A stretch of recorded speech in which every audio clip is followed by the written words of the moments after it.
పూజాపాల్ వ్యాఖ్యలు రాజకీయాల్లో చర్చనీయాంశంగా మారింది.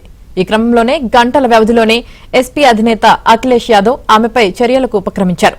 పార్టీ వ్యతిరేక కార్యకలాపాలకు పాల్పడ్డారంటూ పూజాపాల్ను పార్టీ నుంచి బహిష్కరించారు. తక్షణమే ఇది అమల్లోకి వస్తుందని ఓ ప్రకటనలో తెలిపారు.